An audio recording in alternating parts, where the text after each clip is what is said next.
Terima kasih pemirsa Anda kembali bersama kami dan kita masih akan berbincang bersama dengan Mas Andika yang akan mengulas terkait dengan sentimen-sentimen yang menjadi pemberat ataupun juga penopang dari indeks harga saham gabungan. Tapi tadi sudah disampaikan oleh Mas Andika, masih ada peluang jangka pendek indeks harga saham gabungan melanjutkan pelemahan ke 6.511. Baik, Mas Andika, kita akan lihat ya rekomendasi saham pilihan dari Anda dapat Anda saksikan selengkapnya di layar pemirsa.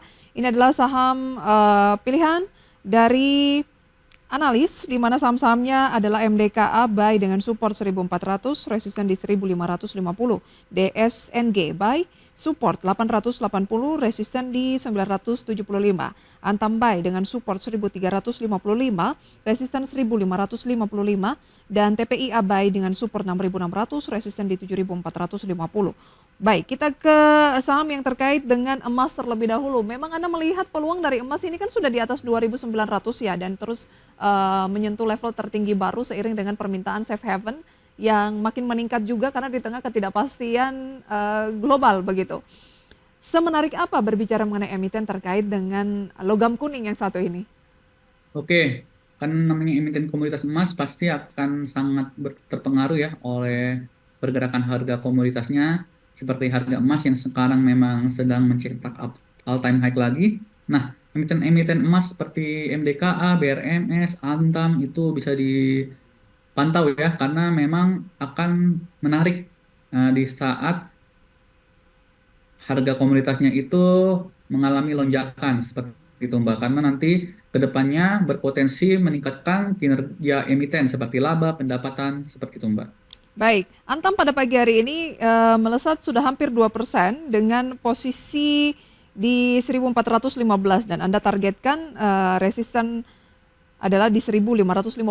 Jadi boleh buy Antam di current price menurut Anda Mas Andika? Antam, kalau saya lihat masih akan ada potensi kenaikan ya Mbak, selama dia tidak turun ke bawah 13.55-nya seperti itu. Baik, ke di bawah 1355 masih menarik untuk Antam. Tapi strategi untuk berinvestasi di Antam ini lebih baik short term kah, medium to long atau bagaimana? Kalau saya sendiri untuk saat ini karena juga IHSG tertekan ya, lebih baik kita untuk trading jangka pendek saja dulu Mbak. Trading Misalnya jangka pendek. Antam ini targetnya di resisten 1455 lalu di 1490 seperti itu Mbak. Baik, dari Antam kita ke temannya begitu. MDKA bahkan melambung sudah 4,36% pada pagi hari ini dan dalam satu bulan saja sudah 16% kenaikan dari MDKA 1555. Bagaimana strategi untuk MDKA? MDKA sekarang 1555 ya, Betul, MDKA. Oke, ini nampaknya MDKA sudah melampaui target resisten dari Anda. ya nampaknya dia break resisten ya Mbak ya. Break resisten. Break resisten akan ada peluang terdekatnya ke 1.600 terdekatnya Mbak, 1.600 hingga 1610. Masih ada peluang untuk buy di 1555? Ya Mbak, masih ada buy on breakout seperti itu. Buy on breakout, batasi resiko kalau ternyata MDKA turun di 1400 atau Anda sudah menaikkan supportnya? Iya Mbak, ini support terdekatnya di 1545 sampai 1540 Mbak. 1545 sudah naik dari tadi Anda bilang 1400 sekarang sudah 1545 sebagai support.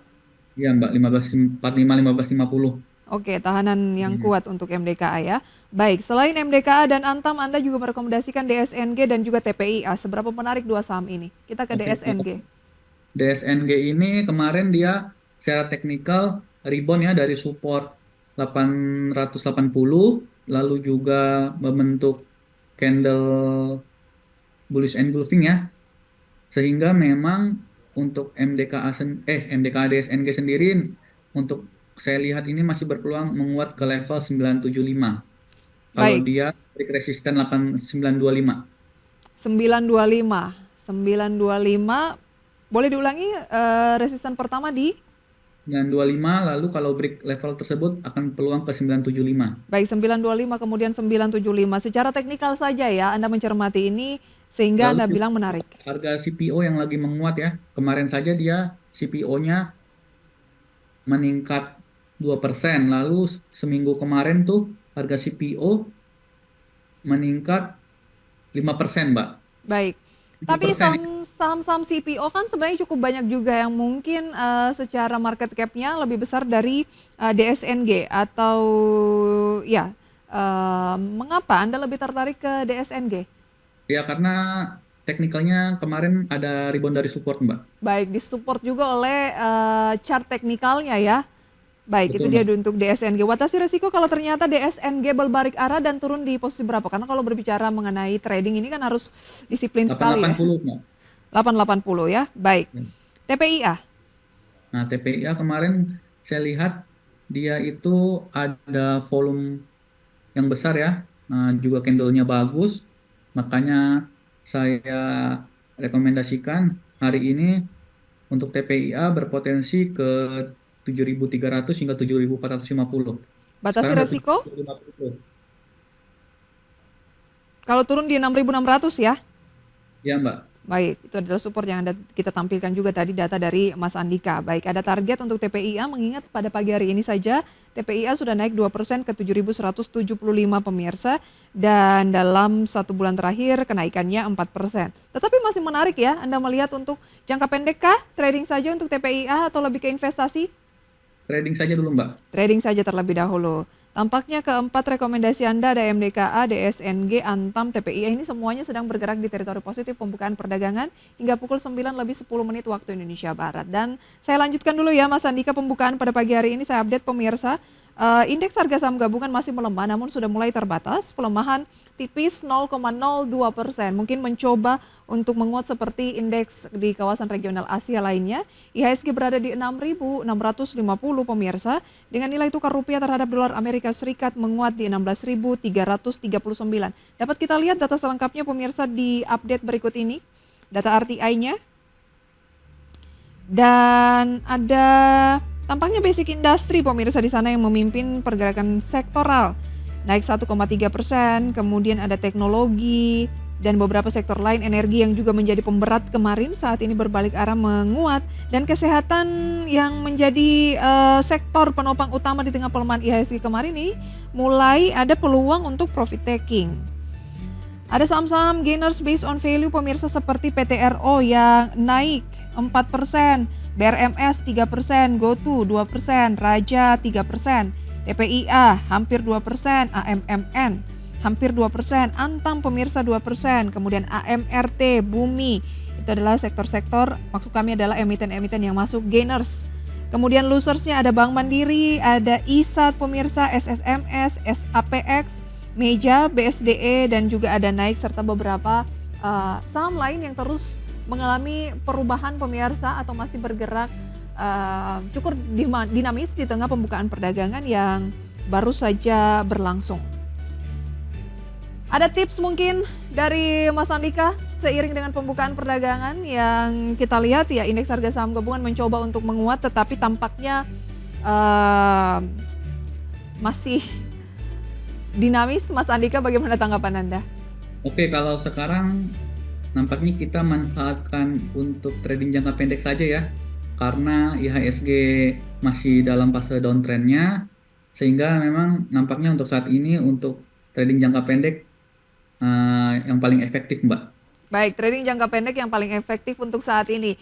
Kalau tadi Anda katakan mau investasi cermati saham-saham banking big caps untuk melihat dividen juga begitu ya. Kalau trading itu cermati saham seperti emas Antam dan juga CPO yang sedang mengalami penguatan. Nah, sektor yang semungkinan lawannya nih yang harus dihindari dulu menurut Anda sektor apa yang agak erat kaitannya dengan sentimen-sentimen negatif saat ini? Ya kalau misalnya yang paling terkena itu pasti yang memiliki market cap besar, Mbak, seperti perbankan, lalu juga Telkom, Astra gitu. Apalagi ini saham Prajogo Pangestu juga ya, emiten konglomerasi Prajogo Pangestu yang selama ini menjadi penahan indeks juga terkena sentimen negatif sehingga menjadi pemberat indeks, Mbak. Baik, saham-saham blue chips ini menjadi pemberat indeks, tetapi kalau banking agak berbeda diuntungkannya di sana karena ada peluang dividen begitu ya. Anda tidak melihat bahwa meskipun kinerja agak melambat, dividen akan rasionya akan sedikit berubah. Anda melihat mungkin masih akan konsisten? Ya, kalau saya lihat memang nantinya kalau ekonomi Indonesia pulih, udah investor asing udah mulai masuk lagi nanti paling cepat dan paling pertama yang rebound adalah sektor banking. Kira-kira kapan akan pulihnya? Waduh, ini nampaknya sebulan 2 bulan ini masih berat ya Mbak. Masih berat, baik Mas Andika, baik. Nampaknya nanti kalau mau bagi dividen, nanti investor habis-habis RUPS mungkin akan ada rebound pendek Mbak di saham Baik. perbankan. Baik, menantikan RUPS terlebih dahulu masih agak berat menurut Anda dalam beberapa bulan ke depan. Mas Andika, terima kasih untuk sharing informasinya di Market Buzz kali ini. Semoga bisa menjadi referensi untuk pemirsa, tapi lagi-lagi keputusan investasi pemirsa sepenuhnya kembali ke tangan Anda. Selamat pagi Mas Andika, sampai berjumpa kembali. Iya, selamat pagi Mbak. Pemirsa, saat lagi kami akan menghadirkan update informasi lainnya di antaranya.